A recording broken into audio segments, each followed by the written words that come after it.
முருகா உனக்கு புகழ் மாலை சூட்டுவதே தினம் முதல் வேலை.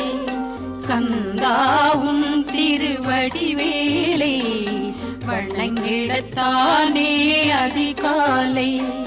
முருகா உனக்கு புகழ் மாலை சூட்டுவதே தினம் முதல் வேலை.